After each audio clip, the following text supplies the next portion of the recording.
Бізде 7-ші сыныптың 1-ші БЖБ-сы алгебралық бөлшектер бөлімі бойынша жиынтық бағалау. Бірінші нұсқаның бірінші есебі бөлшектерді қысқартыңдар дейді. Бізде бөлшектер берілген. Енді осыларды қысқарамыз. Бізде 16-да 24-те 8-ге қысқарады. 16-ны 8-ге бөлсек 2, ал 24-ті 8-ге бөлсек 3. Сонда бізде шығады 3, мына жерімізде 2. Бірақ қараңыздар, мына жердегі А-ның біреуімен мына жерде 3-тен біреу ғана кетеді де, екеуі қалады. А-ның 2 дәрежесі. А-ның 2 дәрежесі, кейін С-ның дәрежесімен С кетеді. Сонда бізде С қалады деген сөз. Сонда бізде алымында 2А квадрат көбейтілген С, ал бөлімінде 3 болады. Келесі 15 пен 40. Екеуі де бізде 5-ке бөлінеді. 15-ті 5-ке бөлсек 3, ал 40-ті 5-ке бөлсек 8. Сонда бізде санымыз 8-ден 3 деген сөз. Ал мына жердегі қараңыздар, жақшаның іші екеуінде де бірдей. Сол үшін екеуін де қысқартып жібереміз. Бұл жерде екеуінің орнында да бір қалды, сонда 3А, кейін бөлімінде 8 қалды. Екеу бірінен қысқармайды. Келесі, үшіншісі. Бізде қараңыздар, мына жерде мен жақшаның сыртына Y-ті шығаруым керек. Өйткені Y екеуінде де бар ғой. Сонда менде Y қосылған 1 қалады. Ал мына жерде квадраты бар екен, мен тастап кетіппін. Сонда Y квадрат. Енді мынаның Y пен Y-дің квадраты кетеді. Сонда менде қалады, алымында Y қосылған 1, бөлімінде Y қалады. Бізде екінші тапсырма амалдарды орындаңдар деген. Бізде өрнек берілген. Енді қарасаңыздар, бөлшектің бөлімдері екеуінде де бірдей. Сол үшін біз алымымен ғана жұмыс жасаймыз. 15x бөлімінде жазылады, екеуінде де бірдей болғандықтан. Алымында 12x, азайтылған 7, қосылған 3x, азайтылған 2 болады. Енді бізде тең 12x-тан 12x-ға 3x-ті қоссақ 15x. Ал минус 7, минус 2 ол деген сөзіміз бізде минус 9-ды береді. Бөлшектің бөлімінде 15x-іміз бар. Енді екеуінен де жақшаның сыртына мен 3-ті шығарамын. Сонда 3-ті шығарған кезде жақшаның ішінде 5x, азайтылған 3 қалады. Бөлшектің бөлімінде 15x.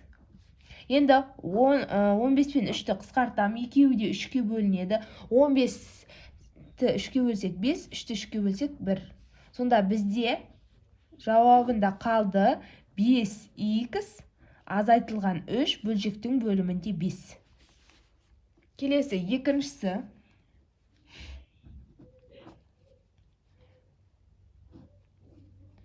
Екі адан 3, азайтылған 5А-дан 4 деген өрнек берілген. Енді біз бұған екеуіне де бөлінетін саннан ортақ бөлім береміз. Екеуіне де бөлінетін сан 10А. Енді біріншіні 2А-ны 10А-ға бөлсек, бізде 5, ал 5А-ға бөлсек 2 болады. Сонда 3-ке 5-ті көбейтсек 15, азайтылған 8 тең 15-тен 8-ді азайтсақ 7, бөлшектің бөлімінде 10А. Әрі қарай қысқаратын сан жоқ, сол үшін осы қалпында қалады. Келесі В-сы. Бізде AX қосылған AY, бөлшектің бөлімінде X, Y квадрат, көбейтілген X квадрат Y, мына жерде 3x қосылған 3y деген өрнек берілген. Екінші теңдеу бойынша. Енді қараңыздар, бірінші өрнек бойынша мен жақшаның сыртына А-ны шығарып жіберемін. Өйткені А екеуінде де ортақ болып тұр. Сонда жақшаның сыртына шығарған кезде А-ны шығардым, жақшаның ішінде x қосылған y қалады. Ал мына жерде бөлшектің бөлімін сол қалпында жазамын. Көбейтілген. Алымы сол қалпында жазамын. y, мына жерде 3-ті шығарам жақшаның сыртында. Сонда x қосылған y болады. Енді мына екеу бір-бірімен қысқарып кетеді. Мына квадрат пен y қысқарады бізде, ал мына квадрат пен x қысқарады. Сонда бізде қалды бірінші өрнек бойынша a-дан y қалды, көбейтілген. Екінші өрнек бойынша x-тан 3 қалды. Сонда біріктіріп жазған кезде бізде ax бөлінген 3y болады. Есептің жауабы. Келесі g-сы.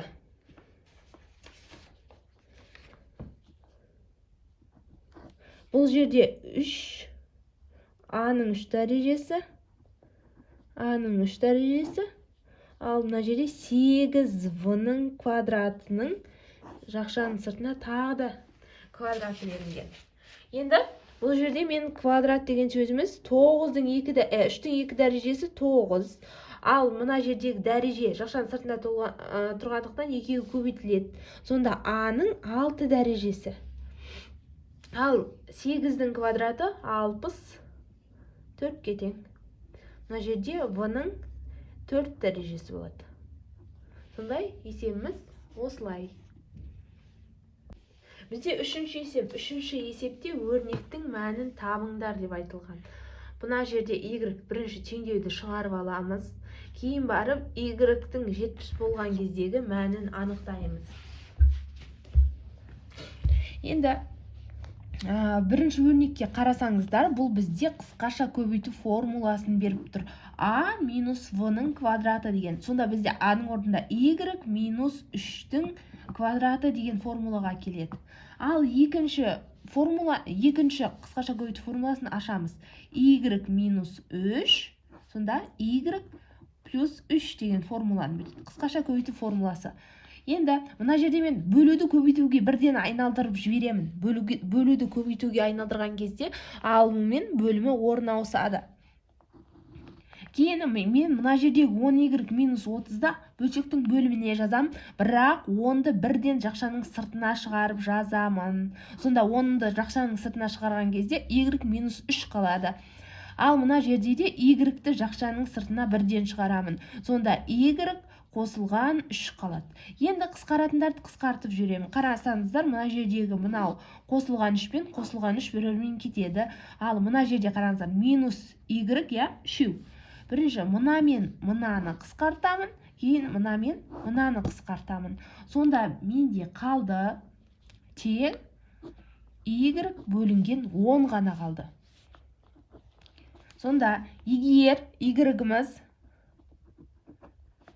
y тең 70 есептің шартында берілген. Сонда y бөлінген 10 тең болады 70 бөлінген 10-ға. Сонда y тең 7-ге. Жауабы y тең 7.